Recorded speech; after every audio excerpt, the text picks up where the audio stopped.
Olá, boa tarde. Estamos começando uma outra live hoje com a Nara. Realmente um tema que ela nos sugeriu, excelente, falando sobre relações do trabalho, traumas, traumas coletivos. Ela trouxe um tema assim, surpreendente, né? Traumas coletivos, traumas da sociedade. O que vem a ser isso? E nas relações de trabalho, né?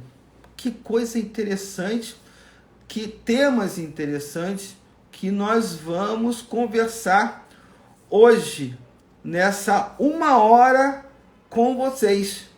Então, eu fico aguardando aqui o convite.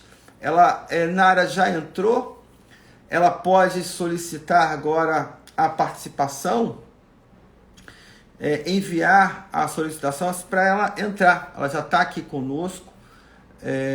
Então, estou vendo aqui, olha, pessoa, Larissa entrou, Tamires, grande abraço, querida. E aqui, aceitando a Nara. Grande abraço, viu, Tamires? Larissa também tá aqui com a...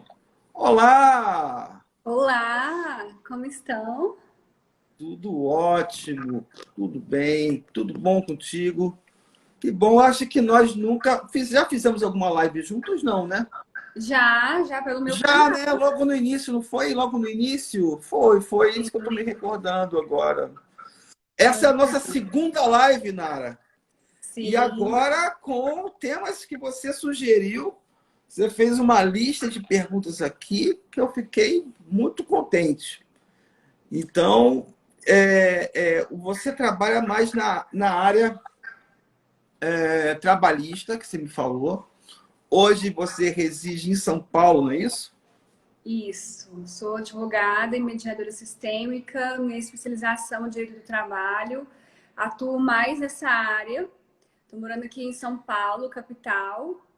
E é isso. Estou aqui para falar, estou empolgada porque eu falei para você, né? Eu te considero um mestre, assim, uma Ah, pessoa. obrigado, obrigado. Todos nós somos mestres, né? Mas obrigado pela consideração que você tem por mim. É, é, eu fiquei feliz com as perguntas que você me fez aqui. Caramba, eu até falei assim, eu acho que não vai dar tempo em uma hora para a gente responder isso tudo que você me propôs, mas é um desafio, né? É um desafio. Sim, É, eu tô aqui para a gente compartilhar, né? Eu vou compartilhar um pouco dessa minha experiência que eu vejo, eu senti que esse tema é um tema que a gente tem que ir trazendo uma luz para a gente desconstruir algumas coisas, liberar um pouco, porque ele tem a ver até com o fato de nós sermos brasileiros, assim, com a nossa história do país, com o que a gente vê aqui, a gente está plantando o que a gente. Não, a gente está colhendo o que a gente plantou, né? Assim, as relações que a gente vê hoje é um pouco do passado também. E a gente vai liberando aos poucos e a gente vê que as pessoas se transferem bastante também para outras relações, problemas da família, problemas que a gente carrega enquanto cidadão, assim. Então, era um tema que eu precisava abordar e eu me interesso muito. você sabe, eu acho que antes de nós falarmos, é óbvio que isso existe, né? A questão da a história, a cultura do Brasil, isso é importante. Mas eu acho que ainda existe outros temas que são até mais atuam mais do que a história do Brasil. Então, Uhum. por exemplo, nossos pais, como eles nos educaram. Não, esse é um fato. A minha mãe, ela estava disponível para mim. Então, é um tema muito sério. O meu pai, realmente, ele me amou, realmente ele me protegeu. Outras questões eu também atinentes ao sistema nosso competitivo que nós temos, e você sabe aqui o quanto que nós somos competitivos, né? Então, até quando a gente está falando de ambientes de solução de conflitos, e você vai falar sobre pessoas que trabalham com isso, no meio tem inúmeros conflitos. Então, na verdade, eu não estou mentindo, então eu estou sendo claro. Então, não, é solução de conflitos, mas o que mais tem é conflito. Então, aí a gente vê que realmente a nossa sociedade, ela é uma sociedade que nós estamos hoje numa pandemia. Então, você fala num trauma coletivo, a pandemia é um trauma coletivo, e que nós, enquanto sociedade, não conseguimos resolver essa questão. Nós estamos mais preocupados com questões políticas, com o BBB, com o Campeonato Brasileiro que está terminando, se o Flamengo vai ser campeão ou não. Então, assim, temos, enquanto coletivo, nós temos uma dificuldade muito grande, né? Uma dificuldade muito grande de nos resolvermos. E você pode me perguntar assim, mas será que isso foi porque nós fomos colonizados por portugueses? Será que isso em função do sistema escravocrata? Será que isso em função de uma recente ditadura militar? E a gente vê que a nossa sociedade como um todo ela foi sopejada, né?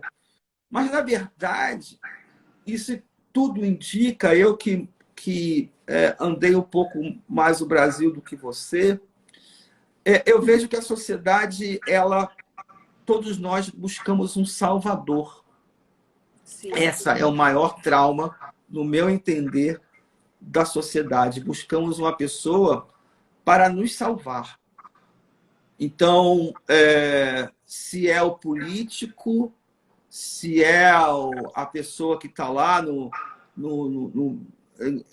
jogador de futebol, é o Ayrton Senna, é isso, aquilo, outro, e esquecemos de nós mesmos. E nós somos os nossos salvadores. Então, assim, tem até histórias da minha religião judaica que fala sobre isso, quem é o seu salvador, mas aqui não é o tema. Mas isso daí de nós, é o coronel que ainda existe, é o político que é o salvador, se não é um, é o outro, se não é de direita, é de esquerda, né? É o juiz que vai te salvar, é o defensor público, é o advogado.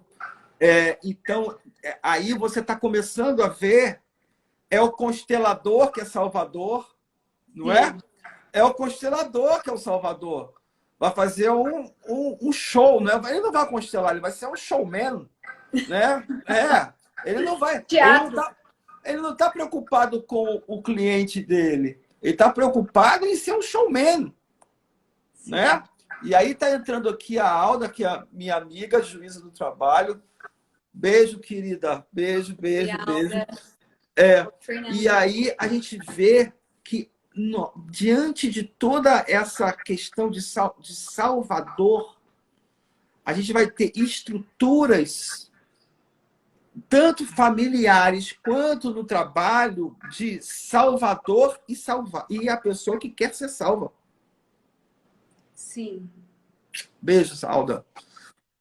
E aí, dentro dessa estrutura de salvador, veja, o salvador, a pessoa que quer salvar, ela sempre tem uma base.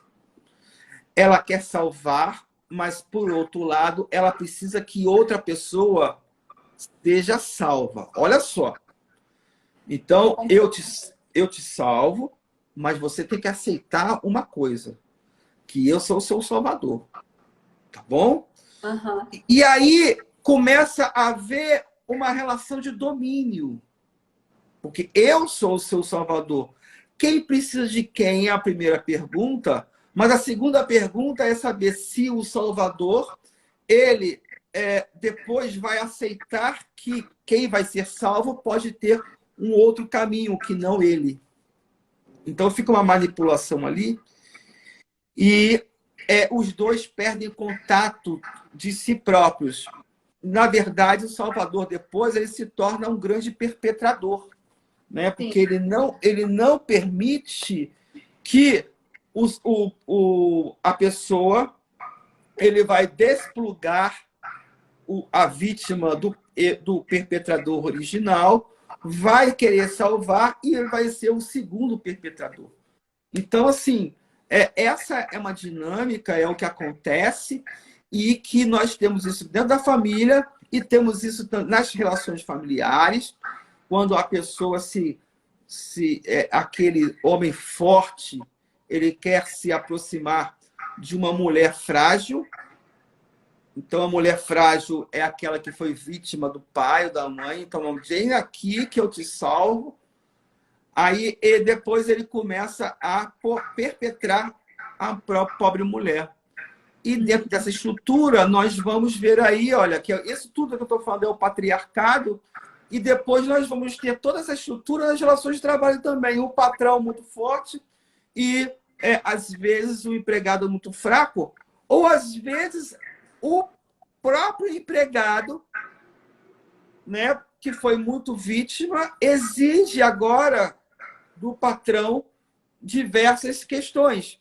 E o patrão, ele também precisa... Bom, várias questões aí, mas... É muito profundo, né? É tão profundo. E, assim, isso que a gente estava conversando, que passa por um trauma individual. Por mais que a gente pare para analisar que a gente está reagindo e sendo influenciado pelo externo, essa reação, ela começa do interno também. Né? É uma identificação com aquele externo, no sentido assim, do que aconteceu com você individualmente, e o que está por fora é só uma coisa que você se conecta, né? Eu não sei, Alda, se você viu a palestra da Alda. A Alda dá uma palestra exatamente sobre esse tema que eu estou falando agora. Uma palestra muito boa. Que perpassa... Fiquei 10 dias assim, falando assim, meu Deus, quem eu sou? Depois da palestra da Alda. Que perpassa por toda uma estrutura da sociedade brasileira no que tange a traumatização coletiva. O que é uma traumatização coletiva? É aquela onde que tanto um lado quanto o outro foram traumatizados pelo mesmo evento. Então, se você perceber, a pandemia é um trauma coletivo. Por quê? Porque todos nós fomos afetados pelo mesmo evento. Então, você está falando de uma questão, de um trauma coletivo que afeta o empregado e o empregador. Sim. Os dois foram afetados pela nossa estrutura da sociedade brasileira, como ela é colocada. Então, a pessoa, você pode até ver isso no dia a dia, a pessoa vai dizer assim, eu vi isso até com amigos próximos, e diz assim, eu vou abrir uma empresa. Aí a primeira coisa, quem você é? Sou empresário. Ele muda, eu sou empresário. E agora eu vou contratar pessoas. Aí ele muda,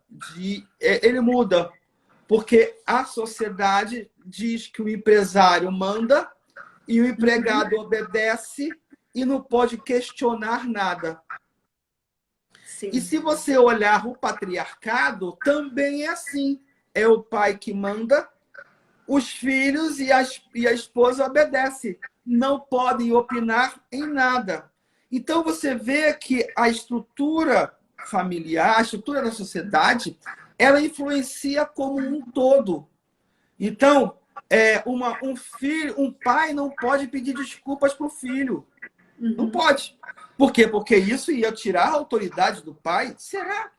O empregado não pode pedir desculpas para o empregado, porque senão ia tirar a autoridade dele.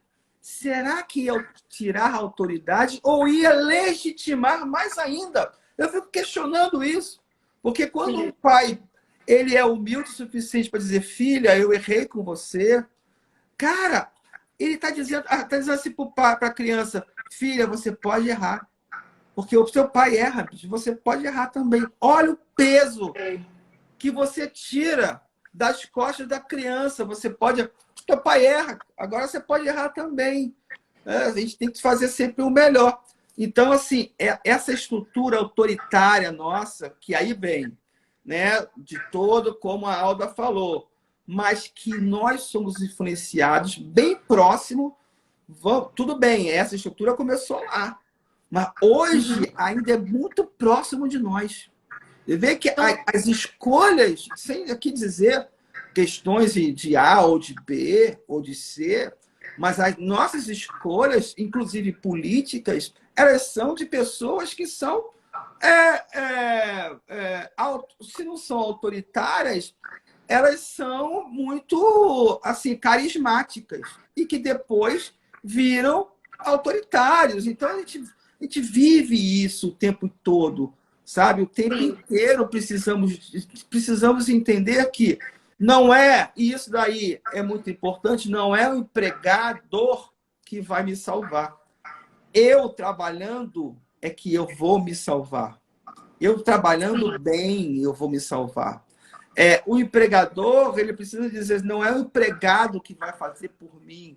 Eu vou fazer por mim e vou dizer para ele o que ele precisa fazer.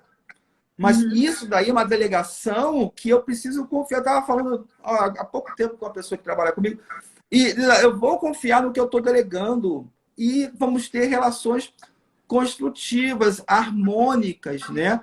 Então, esses traumas coletivos, eles estruturam só para fechar esse ponto, eles estruturam uma relação aonde que não existe o outro, só existe o eu. Nossa. Então, eu, Exato. mais um objeto. Um objeto mesmo, né? Somos nós. Que é para mim, né? Que exatamente. A meu favor. E aí eu pergunto o que é essa cultura de cancelamento que nós estamos no Brasil. E decorre disso tudo. Eu cancelo o meu filho, eu cancelo a minha esposa, eu cancelo o empregado, eu cancelo na rede social, gente. A gente está fazendo isso há muito tempo, né? São papéis que a gente veste de acordo com aquela consciência que a gente está carregando ali de uma dependência mesmo, que gera uma dependência, né? Eu preciso do outro para fazer algo por mim. E é um papel, uma posição muito confortável. Sim, sim. Né? E aí fica assim, ô Yúlia, você gosta de quê? Não, eu gosto da IOPT e da estrutural. Cancelo, você tem que gostar do Hellinger. É ou não é? É. Então, a gente já tava... as próprias pessoas que dizem para não excluir, excluem. E eu sou claro em relação a isso. As pessoas dizem, o que é a política do cancelamento? Você tem que gostar do que todo. Yuli, você é o quê? Você é católico? Não, eu sou judeu. Cancelo você. Eu escuto isso desde pequeno. Nossa. Desde pequeno eu sou cancelado. Eu estou acostumado com isso. Porque as pessoas me cancelam mesmo. Então eu estou acostumado. Agora, eu não vou deixar de gostar de mim, do que eu faço, porque os outros estão me cancelando. Então, assim, eu sou tranquilo em relação a isso. Eu continuo fazendo, não sou vítima, não faço de vítima, porque eu estou aqui no meu trabalho. Mas você tem uma percepção de você, e nem sou através contra, de você, né? E nem sou contra quem me cancela, tá? Nem sou contra quem me cancela, porque essa é a estrutura da sociedade. E eu compreendo isso. Entende? Eu compreendo. Fico assim, fico na minha. Mas, ok. Eu sou cancelado. E como todo mundo é cancelado, gente, não é o Yuli que é cancelado. Eu não estou sendo vítima, estou falando dos meus casos aonde que eu fui cancelado. Mas eu garanto a você, eu garanto a você também, Nara, que você já foi cancelada várias vezes. Com certeza. Com certeza. Então, nós estamos numa estrutura de sociedade onde que nós somos realmente excluídos. Existe um embate social muito forte, político, de time de futebol, aonde que uma vez eu fui... Você tem uma ideia? Jogo de futebol americano. Eu fui com meu cunhado americano para ver nos Estados Unidos e eu fiquei surpreso. Eu falei assim, nossa, caramba, o seu time perdeu. E ele me falou assim, perdeu, mas mereceu a derrota. E o outro time jogou muito bem. E nós merecemos a derrota. Eu falei assim, gente, no Brasil a gente nunca tem essa autorreflexão, né? Porque o meu time, quando perde, eu já fico chateado que o outro... Aí já vem a resenha, né? Os flamenguistas, tal. E aí, olha, é uma história. Eu até gosto dos meus amigos que fazem resenha comigo, mas a estrutura é outra, né? Lá é uma estrutura de cooperação. Sim. E aqui é uma estrutura de competição ferrenha. Não estou dizendo que lá não tenha, mas eu percebi uma cooperação bem maior do que aqui. Né? Outro trauma que a gente teve coletivo foi a Copa do Mundo, aquele 7-1 ali, foi cancelado. A culpa foi dos mineiros, né? Que foi lá em Minas Gerais. Já dizem só assim, né? A gente estava ali só foi um lugar assim de muita luz para receber aquele 7-1. Se fosse outro lugar, não ia ser aquela paz, não. É verdade! Viu? Porque já tinha pão de queijo, cafezinho, esperando todo mundo já depois. Se fosse outro lugar, não ia ser aquela bênção. Vocês, mineiros, que eu amo, né? Nossa, Minas Gerais é muito bom. Vocês recepcionaram, foi o lugar ideal, porque se fosse no Rio de Janeiro, a história seria outra. Perfeito, exatamente, Nara. Mas essa questão dos traumas coletivos, vai reverberar agora, você vê, todo mundo falando sobre essa política do cancelamento e todo mundo, Nara, com um medo danado. Nós vivemos no medo porque agora esse celular ele é é o medo, mas às vezes tem um aspecto positivo. Eu me lembro antigamente que juízes faziam o que faziam e ninguém falava nada, né?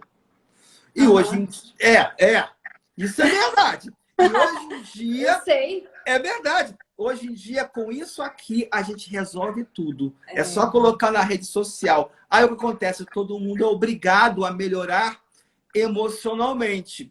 E isso é muito importante, porque nós, enquanto sociedades, essa vigília, ela tende as pessoas a ficarem, pelo menos, um comportamento melhor. O problema disso tudo é se esse comportamento gera nas pessoas um excesso de tensão.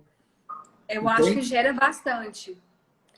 Porque você está sentindo assim, eu não posso... Quem sou eu? Apesar de você explodir, pelo menos você está ali em contato com aquilo cru, né? Enquanto você está abafando, porque assim, se você não olha para você e fala assim, eu vou mudar, tem uma coisa que, né, ver essas questões polêmicas aí, por exemplo, de como as pessoas querem militar usando discurso de ódio, aí a gente para analisar, meu Deus, eu também milito com um discurso de ódio. E eu acho que isso acontece também dentro das organizações, no sentido assim, a minha organização não cumpriu um direito trabalhista. A gente está lá dentro militando contra a organização porque a gente se identifica com aquela situação externa, né? Eu vejo algumas empresas assim com relação ao Carrefour, não posso falar o nome, né? Mas teve aquela questão dos seguranças que maltrataram várias pessoas, que algumas morreram. A gente viu que houve um cancelamento também da empresa e como que ficam os empregados dentro dali, né?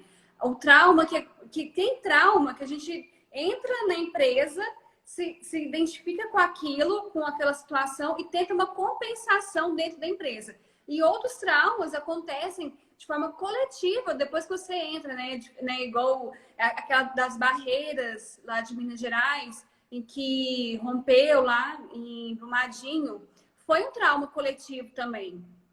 E a gente olhar com mais profundidade, era um comportamento de descaso. E quantas outras vezes há um descaso na relação do trabalho que gera um trauma não só naquela empresa, mas de forma, né, nacional. É interessante porque... E assim, tem que olhar para o trauma também que acontece nas relações e como que a gente pode resolver. Assim, o que seria trauma? Só para a gente também falar com algumas pessoas que vão assistir essa live depois, para a gente entender se, será que eu sou traumatizado? Não foi comigo? Eu mesmo fico pensando, se eu tivesse morrido numa situação dessa, ou uma pessoa próxima, eu não ia poder falar que eu já estava morta, né? Mas assim, uma pessoa próxima a mim tiver morrido soterrada com uma barragem, com a lama, eu acho que é muito impactante, né? Porque também há um aspecto ambiental que influencia a gente também. Então, eu queria ver com você nessa questão, assim, o que seria trauma e como que a gente pode olhar para o trauma dentro dessa relação, assim, um aspecto mais prático. Então, trauma é toda aquela situação que nos deixa numa sensação de impotência total em relação àquilo. E isso vai afetar o nosso sistema nervoso autônomo. Eu fico com uma sensação de congelamento interno. Você já sentiu uma coisa fria dentro de você, Nara? Gelada? Já? Então, será que todo mundo já tem essa sensação de congelamento interno? É comum, né? É porque, porque todo mundo é traumatizado. Porque todos nós somos. É verdade. Todos nós somos traumatizados. Começamos bem-vindo ao mundo quando o médico gentilmente bate a gente na bunda. Assim. Sim. Bem-vindo, vai apanhar, agora apanhar. Bem-vindo ao mundo, filha da... Arranca, né? Antes da aí arranca, se não for com forças, senão já vai bom vindo. A mãe tá lá na cesariana, lá toda... Cadê a minha mãe? Tá aqui, ela tá lá.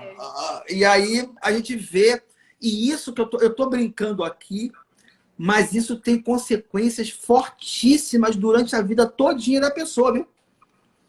O nascimento já é em si traumático, porque ele está dentro da barriga e aí depois ele sai, né? E a gente está vendo aqui que é o início do trauma do amor. Você estava falando que a próxima que era os traumas, né? Segundo o Franz Hupper, o trauma do amor, aonde que a mãe, logo no nascimento, não está disponível para mim. Ela não já é tirado, não sente a pele da mãe, não faz a sucção do seio aqui, já tem aqui por cesariana, a mãe não sente dor. Se não sente dor, não libera a ocitocina. A ocitocina, que é o hormônio do amor, não é passado para isso. E depois ele fica buscando ocitocina nas relações sexuais. Então ele fica buscando muitas relações sexuais para compensar aquela falta de amor que recebeu da mãe. Então, assim, é um exemplo de trauma, esse trauma que nós vivemos. Isso como que o ser humano ele vai incorporar esse trauma em nós? Ele vai incorporar isso nas nossas memórias implícitas. E também com um sistema nervoso muito rápido, que se chama o sistema nervoso autônomo parasimpático dorsal. Ele é muito rápido. Então, qualquer coisa que lembre aquilo vai ser ativado um trauma lá no seu inconsciente. Então, assim, normalmente, às vezes nós perdemos o controle. Esse é um exemplo de perda do controle. Essa perda do controle é porque uma memória foi ativada, né? Uma memória implícita foi ativada. É muito da biografia. E temos também os traumas transgeracionais, aonde que eu vou captar um trauma dos meus ascendentes.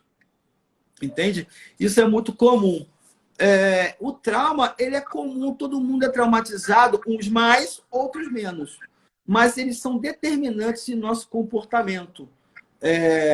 E por isso que às vezes nós nos isolamos, nós não queremos falar com ninguém, nós vamos ficar um pouco chateados com uma pessoa e nem sabemos por que a gente está chateado com aquela pessoa. Vamos ver alguém como salvador e, na verdade, é um perpetrador. Ou vamos ver uma pessoa normal como um perpetrador e ela só quer o seu bem. Então, a gente deturpa totalmente a realidade, né? Então, a gente tem essas questões aí no dia a dia. Eu posso ver o meu patrão... Exemplo, eu, uma pessoa traumatizada, pode ver um excelente patrão como um perpetrador, ou ele pode ver um perpetrador, como um patrão perpetrador como um salvador. E por isso que as pessoas ficam anos e anos em relações abusivas, viu? Inclusive empregatícias. Aí fica aquele... Rapaz, todo mundo sai da empresa que ninguém aguenta aquele cara, só o fulano de tal fica lá com ele. Não tem isso? Tem. Uhum.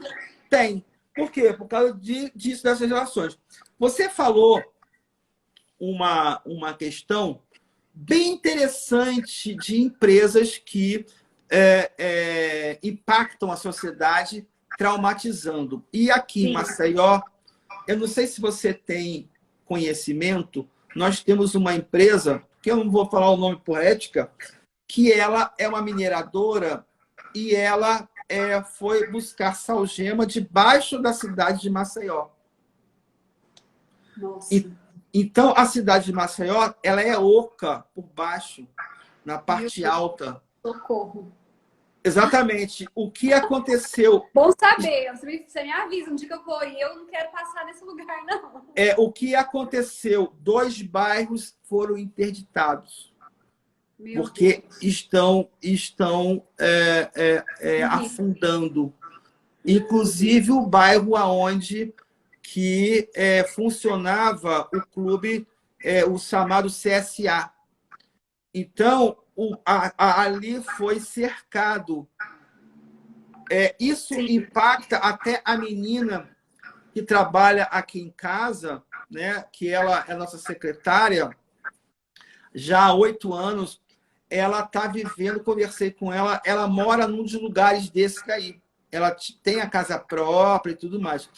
E houve um impacto muito grande. Todo mundo ficou muito perplexo com essa situação. E impactou a cidade como um todo. A empresa está no processo de indenização das famílias, das casas. Prédios que eram construídos, prédios recém-construídos, tiveram que ser desalojados. E pessoas perderam as suas casas familiares de anos, porque eram exatamente os bairros mais antigos da cidade. Olha, é uma história, né? Tem a história da cidade. A história da cidade começou ali, onde os bairros estão sendo afundados. Meu Deus. Exatamente. Então, é todo um trauma coletivo que a empresa colocou. Aí você me pergunta, e quem trabalha na empresa? Sim. Porque você trabalha... tem muitas pessoas que trabalham para sobreviver, escolhem, né, de acordo com um momento assim, de escassez, está conectado com a escassez, não, eu vou aceitar esse trabalho, mesmo com poucos direitos, mesmo com uma gestão dessa, né, porque geralmente quando tem um impacto nacional ou regional, geralmente é um problema na gestão. Então, assim, como você fica num local que você não concorda com a gestão, com os valores, né? E assim, qual que é? Mas eu preciso do dinheiro. Será que é o dinheiro, né? O que seria por trás disso? O nosso trauma nos leva a escolher também, né? Se a gente não parar para analisar, a gente está só reagindo. A gente não age de acordo com uma parte mais saudável nossa. Igual você falou assim, hoje você consegue ser cancelado e tá tudo bem. Mas você tem uma consciência sobre você. Quem é o Yuli, que é um ser humano, que tem os seus valores e consegue fazer essa desconexão do externo. Né? Tá conectada com uma referência interna sua. E agora, como você, né, numa situação dessa de impacto, de trauma coletivo, você perde a referência externa e fica só com o que você tem dentro. Pois é. Essa é uma questão muito interessante que você colocou, porque o próprio Franz Cooper diz o seguinte: para eu suportar tudo isso, eu preciso de um eu forte. Eu preciso me fortalecer para eu estar aqui diante dessas situações todas. E por isso que, às vezes, eu fico pensando, para quem é o processo de autoconhecimento, seja da IOPT ou qualquer outro aqui, mas, pelo menos no meu trabalho, que eu faço, né, tanto nas audiências como no outro, é fortalecer a pessoa, valorizar, dar um afeto e protegê-la para que ela tenha um eu forte. E eu estou dizendo para ela o que ela precisa fazer. Né? Eu estou dizendo, olha, eu estou fazendo isso para te proteger, eu estou falando isso porque eu tenho um cuidado com você, eu estou fazendo isso porque eu te valorizo. Então, é importante que a gente tenha isso em mente. Não é simplesmente eu dar uma aula, dar um curso e dizer que agora você é do meu time. Não é isso. É dizer que eu estou preocupado com o processo de autoconhecimento dele, que vai muito além de estar no meu time e vestindo, eu sou aluno do Yuli. Né? Eu me lembro quando eu era professor de constitucional, então o professor botava assim, eu sou aluno do curso tal. Eu não quero isso. Eu quero pessoas que realmente eu me preocupo se aquela constelação reverberou para ele e está fazendo um bom trabalho. Não é? Se aquela audiência ela foi feita e que não as pessoas não voltem. Porque a minha preocupação não é somente fazer uma conciliação. Isso aí todo mundo faz. É porque eles não voltem mais, eu não quero mais ver. Não saber se aquilo ali foi bom para eles. Entende? Porque fazer conciliação hoje a gente faz. Mas eu não quero, eu quero que eles saiam fortalecidos dali. Uma boa, isso assim, não, agora eu estou bem, eu estou bem para o meu novo momento. Então, hoje eu fiz uma audiência, aonde, só aqui um exemplo, aonde que eu notei que o pai, ele não estava tendo força para ser pai. Sim. Aí eu pergunto, será que o empregador tem força para ser empregado? Porque para ser empregador, porque às vezes o empregado também ele cutuca. Ele vai querer tirar a autoridade do cara, ou momento. Será que é isso mesmo? Até por insegurança, ele fica lá questionando. É isso mesmo? É isso, aquilo, outro? E isso mina realmente a direção que ele está querendo tomar. Mas então, o que eu estou dizendo para você, e a gente está só nas duas primeiras perguntas, hein, que eu falei para você. Ele tá nas duas. Então, assim, eu quero dizer para você que nós precisamos de com os traumas que nós temos, precisamos de um eu forte. Né? Então, o que faz o trauma? O trauma, ele me dissocia. O trauma faz com que eu tenha comportamentos que nem eu espero. Cara, eu não esperava que eu ia fazer isso. Eu perdi o controle totalmente. Que isso? Não era eu. Eu fui... Só tem uma coisa só. Eu fui dominado pelo inimigo. Não era eu. Não era. Você me conhece, não era eu. Era o inimigo. Era o meu ego. Meu ego toma conta e então tem várias justificativas que nós temos. Na verdade, é a própria pessoa. Ela foi tomada por um surto em função dos traumas dela e que ela precisa se controlar. A gente vê muito isso em maridos agressivos, né? Maridos que batem em mulheres, patrões que perdem o controle, né? Então, ele precisa se trabalhar, olhar para essas questões que o levam a perder o controle. E as moças ficam eternamente nessas relações abusivas, nesses empregos que tiram toda a liberdade.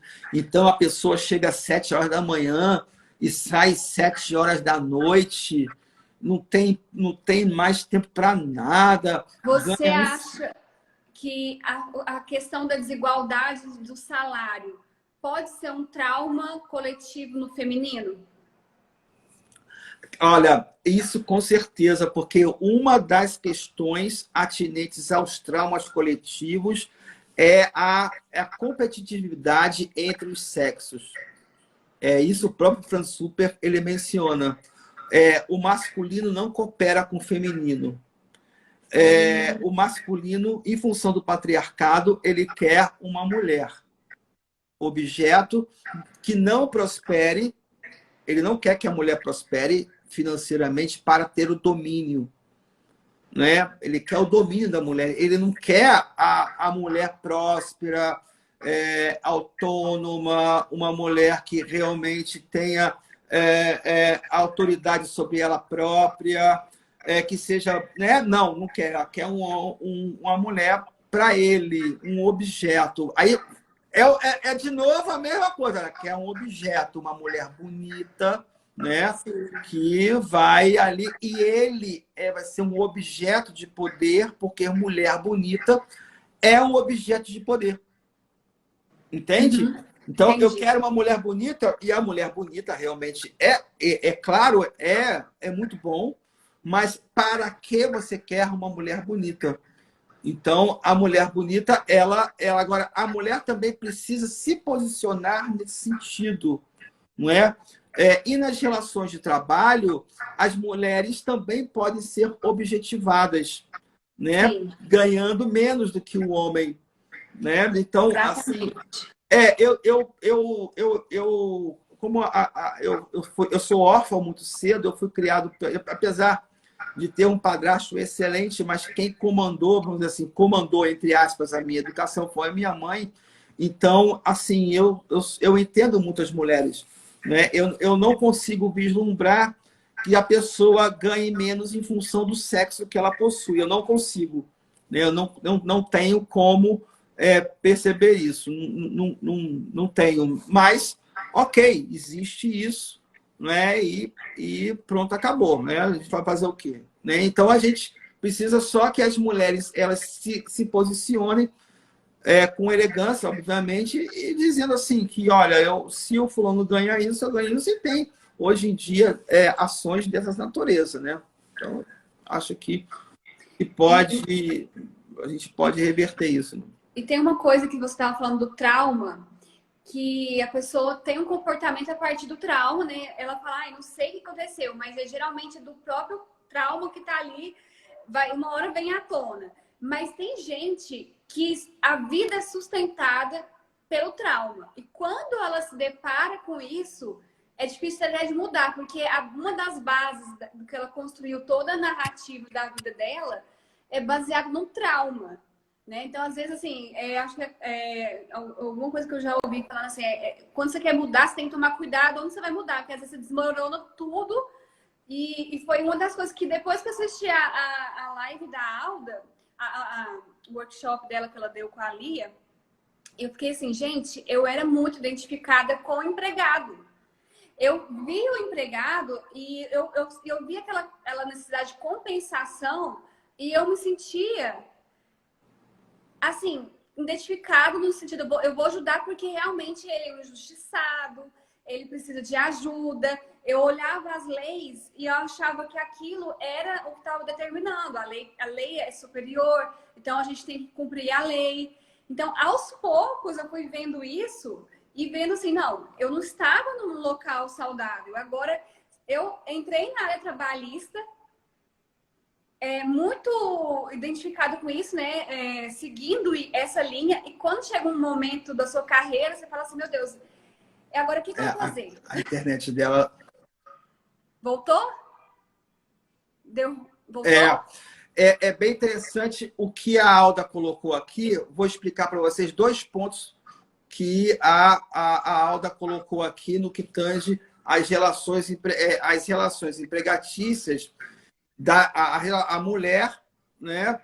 E as relações em que ela entra, não só a trabalhista, né? Então, quando nós crescemos, nós vamos ter uma forma de crescimento que se chama identificação. E nessa identificação, eu vou me identificar com meu pai, eu vou me identificar com a minha mãe. Né? Então, os meninos se identificam com o pai, as meninas com a mãe, ou o menino que, às vezes, se identifica com a mãe, e não necessariamente ele vai ser homossexual, e se for também, tudo bem, né? Tranquilo. Mas nessa identificação, eu vou introjetar, é como se entrasse aqui dentro de mim, na minha psique, as partes do meu pai. Então, esse processo de entrar se chama introjeção. E o que eu não gosto, o que me faz sofrer, eu projeto em outras pessoas. Então, por exemplo, se eu tenho um pai agressivo, eu vou projetar no meu marido que ele seja agressivo comigo. Ou eu vou querer pessoas que me... Vou atrair, ou gostar de pessoas que me agridam.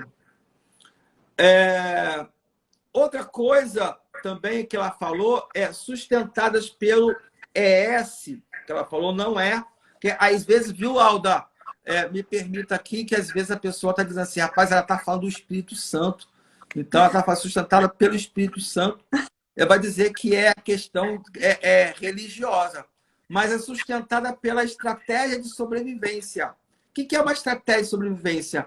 É um comportamento que eu tenho para lidar com as dores traumáticas, né?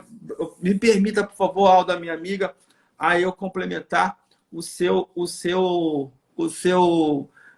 a questão. É só para brincar aqui um pouquinho, porque é um tema tão pesado, que a gente precisa dar um pouco mais de leveza aqui, senão vai ficar pesado.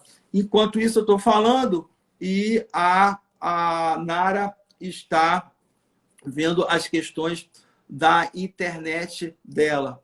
Então, vejam bem, qualquer coisa a gente pode continuar assim, ainda faltam 15 minutos, a gente continua assim e as pessoas vão fazendo as perguntas para mim aqui que eu vou respondendo. Então, o que a gente pode complementar dentro dessa pergunta ou essa complementação da Alda em relação às mulheres? Isso significa que ela vai permitir, vai aceitar. Então, a indagação e a colocação da Alda é muito pertinente, que se ela teve uma estrutura familiar nesse sentido, e a estrutura familiar, ela se deu em função da sociedade ser assim, ela vai continuar em relações empregatícias aonde que ela não é valorizada. Ela vai continuar numa relação matrimonial aonde ela não é amada. Então, e ela vai criar estratégias de sobrevivência para suportar tudo isso. Então, é isso a profundidade desse pequeno comentário da Alda, para ver como ela é muito inteligente. Então, essas relações elas ficam sustentadas por estratégias. Quais essas estratégias de sobrevivência que as mulheres ou qualquer vítima pode ter? Ela vai dizer assim, ele é agressivo, mas ele me protege. Não estou sozinha. Eu não estou sozinha. Eu estou aqui nesse salário. Eu trabalho muito, né? Mas é o dinheiro que eu tenho para sustentar. E nem sabe ela que num outro emprego e ela iria ganhar até bem mais do que ela ganha naquela relação.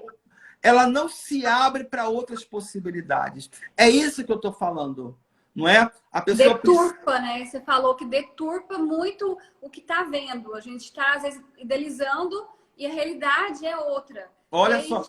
Gente, olha só. Entrou aqui, olha, não sei se ela continuou, mas a Priscila Calheiros, essa é uma psicóloga que eu comecei a fazer audiências com ela, né? Há 10, 12 anos atrás, quando eu entrei na magistratura. E ela dizia assim, ó, Yuli, ela dizia assim, ela me chama de doutor, que eu não gosto de chamar de doutor, mas ela gosta de me chamar de doutor. E ela falou assim, doutor, olha, tudo que você fala é coerente com o que eu entendo na psicologia. E aí eu comecei, cara, se é coerente mesmo, vamos estudar isso daí, né? Então a gente fez muitas audiências, até hoje nós nos cumprimentamos, então se ela permanecer aí, um grande abraço. Priscila Calheiros, um grande abraço. Então, gente, o que eu estava falando é exatamente isso, para vocês verem como a estrutura da sociedade como um todo, ela vai, vai nos traumatizar profundamente nas nossas relações, inclusive as empregatícias. Sim. A gente falou, a gente tinha que conversar umas 5 horas. A gente tem que ir lá para o Clubhouse. Olha, você colocou aqui, a gente poderia aqui nesses últimos minutos a gente falar sobre o que seria o método da IOPT nessas questões.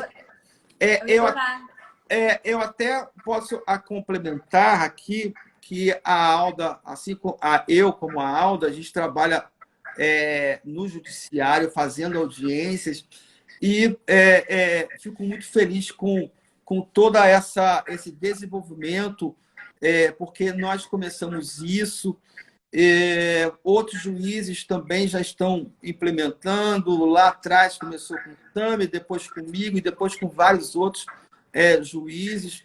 Então, eu fico muito feliz de eu ver que isso disseminou pelo Brasil todo.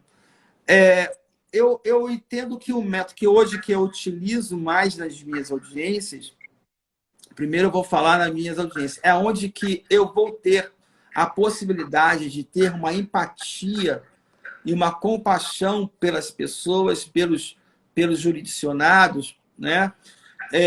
E eu permitindo com que eles alterem os seus estados estressados para um estado saudável, fiquem tranquilos o máximo possível, para que eles mesmos vejam a solução para os conflitos deles.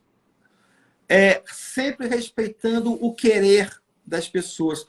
Por incrível que pareça, hoje foi outra audiência inusitada, porque foi um divórcio aonde que eu consegui o acordo todo. Uhum. Aí chegou a moça e falou assim: doutor, só tem uma coisa. O que foi? A minha religião não permite o divórcio. Nossa, ela deixou você conduzir, chegar lá no final, não vai dar. Não permite o divórcio. Foi muito bom. Aí eu processei aquela questão, fiquei parado uns 2 minutos. Sobre a minha postura, eu falei assim: olha, isso tem um custo, obviamente, né? Mas um custo muito pequeno. E aí eu resolvi esse custo, administrativamente falando. Eu vou explicar o porquê. Por que eu estou dizendo isso? Porque o juiz precisa respeitar o querer do jurisdicionado. Isso é muito bom. É muito mais do que você convencer. Porque se você quiser convencer, tá? Ele volta.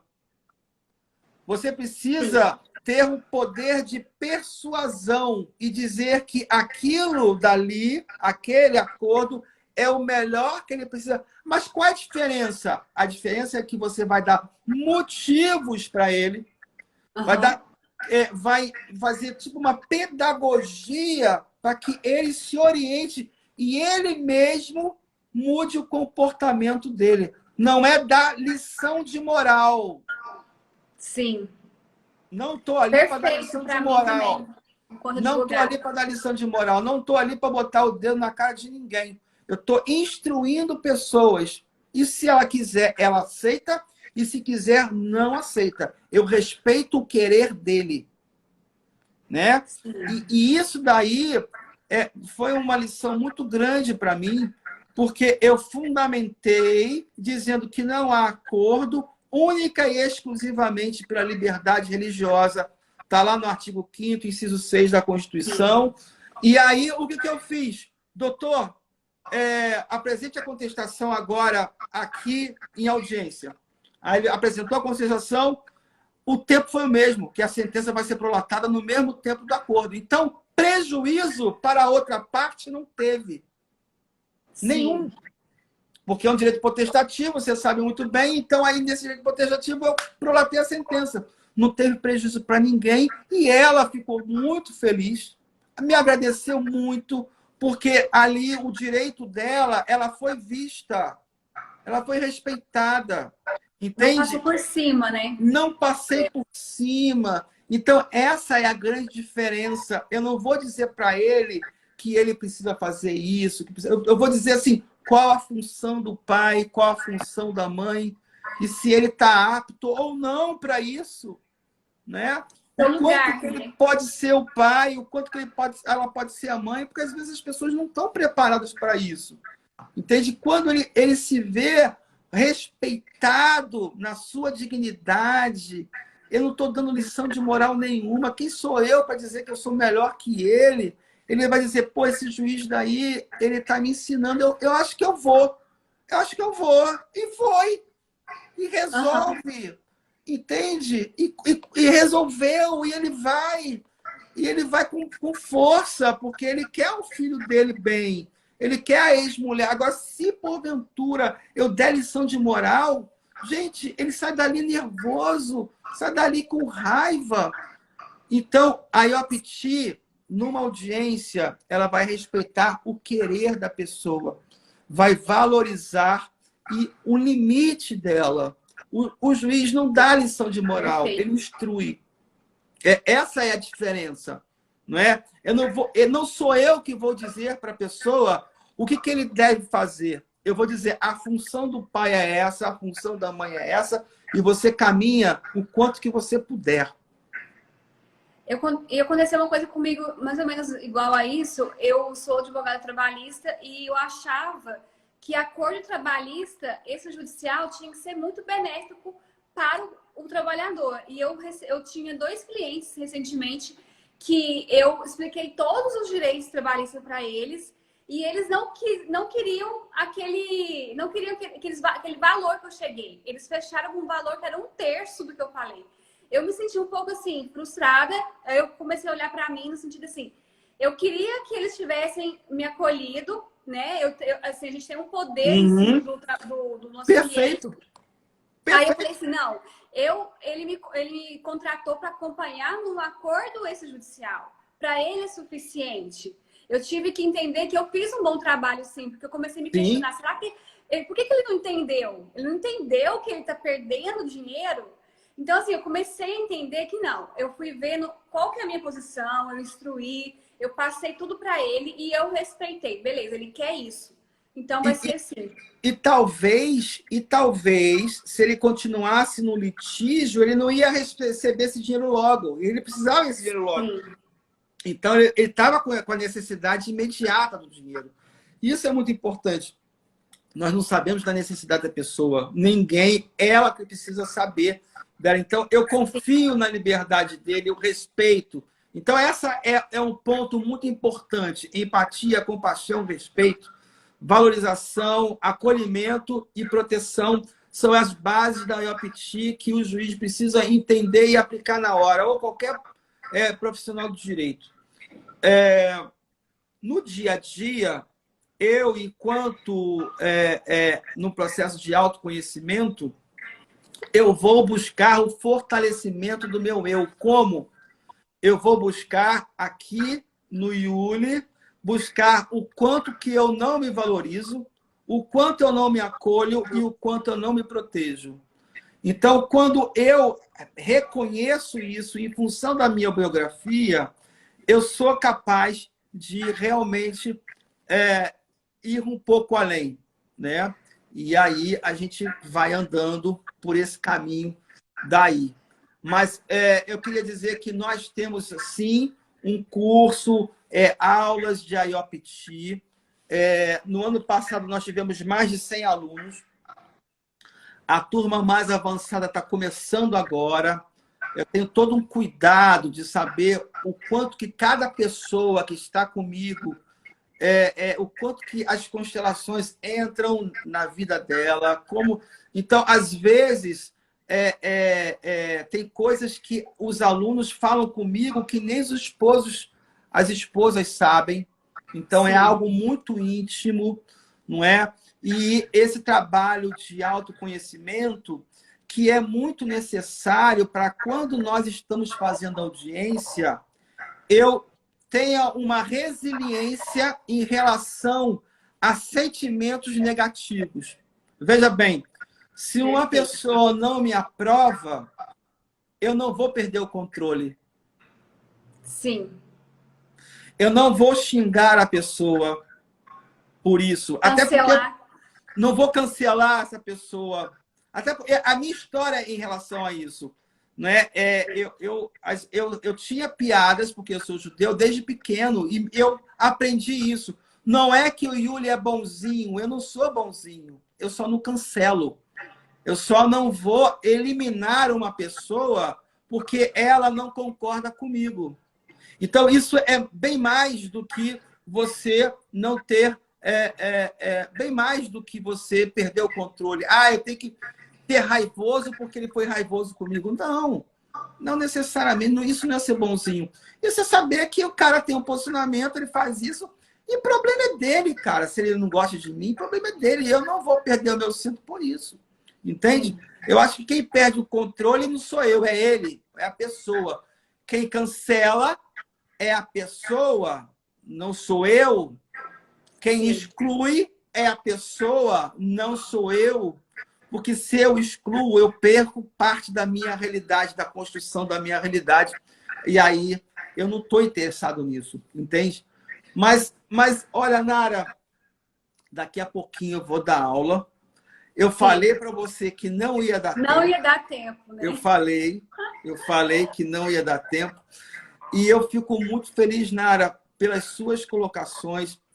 As perguntas que você fez foram maravilhosas, irretocáveis, demonstrando que todo o seu potencial intelectivo e sabedoria também que demonstrou. Eu fico muito feliz de terem pessoas nesse mundo sistêmico que estão aí abraçando essa causa e levando as pessoas do Brasil todo um pouco mais de paz e um processo de autoconhecimento. Aí, não sei, você, óbvio, que quer falar alguma coisa também. Eu quero agradecer. E, assim, eu vou falar que eu te conheci o ano passado, fiquei encantada com a forma como você acolhe, mas você olha para nós e para o nosso processo, igual você falou. Existe um processo, eu acho que é isso que você está trazendo para nós, né? Esse acompanhamento no nosso processo. Eu fiz terapia um tempo com uma psicóloga e ela falou assim: todo mundo pode te abandonar, menos você. E eu acho que esse processo do método Yopiti, a gente olha para esse autoabandono e, com a ajuda de um profissional igual você, a gente consegue se fortalecer para sair desse autoabandono. Então, assim, para mim, eu gosto desse espaço que você dá, desse acolhimento, de você ver o potencial nas pessoas, que elas podem se conectar com isso, né? Com essa potência. E eu recomendo muito para quem quiser fazer o curso do Yuli. Eu vou fazer ainda, já estou me programando. Eu sou, assim, fiel, né? Yuliteira, vamos dizer assim. Nara... Ô, Nara, vem, Nara, e olha, vem mesmo. A gente, depois da live, a gente conversa, você sabe disso, porque existe, vamos dizer assim, uma necessidade de pessoas como você estarem fazendo cursos como o nosso. Em função de que eu percebo que se você... existe uma máxima assim, né? Eu gosto que faça comigo porque eu faço com os outros isso. Então, se você gosta de ser acolhida, é porque você acolhe os outros. E você se identifica com isso. E isso é importante para que outras pessoas com as quais você trabalhe... Sabe aquela corrente do bem? Sim. A corrente do bem não significa ser bonzinho, tá? Mas a corrente do bem é porque a gente quer o bem da sociedade. Que ela mude e que todas as pessoas, o máximo possível, sejam felizes. Nara, olha, um beijo para você. Muito obrigado por esse espaço que você aqui teve. Ravana, olha, uma pessoa que está entrando agora no avançado, uma psicóloga fantástica, né? Fantástica ela. E eu sou doido para fazer live com a Ravana. Muito boa psicóloga. E é mineira também, mineira. E eu quero agradecer aqui a você. Então tá. Depois eu vou colocar nossa live lá no YouTube. Eu vou fazer uma maratona das suas lives, porque, igual eu te falei, você é um mestre para mim, uma referência. Gente, faça o curso, porque vocês vão se transformar. Olhar para o trauma com muito amor, com uma pessoa que tem profissionalismo e experiência. Muito obrigada, viu? Todo mundo que estava aqui. Alda, um beijo para você, Alda. querida. Eu te amo. Olha, nós tivemos um workshop nesse, só para fechar aqui, nesse final de semana. A Alda participou de uma forma brilhante. Recomendo, gente, quem quiser. Ela é uma pessoa também desse tipo, acolhedora. E se tem alguma dúvida, vai lá no Instagram dela, ela tira dúvidas. Convidem ela para fazer Uma live palestras. com ela também. Ela é maravilhosa, né? Ela é maravilhosa. Ela é uma pessoa incrível, de um conhecimento fantástico e está conosco também. Pode comprar o workshop? Pode comprar ainda? Dá para comprar? Dá, tem que falar com a Renata para disponibilizar. Beleza. Mas a gente deve fazer um outro, tá? Beleza. Ai, ótimo. Então eu vou acompanhar, gente. Falou. Obrigada. Beijos. Julie, Eu vou dar. beijo, boa aula aí, viu? Obrigadão, querido. Tchau. Obrigado, tá? Beijo. Tchau, tchau. Beijo, Alda.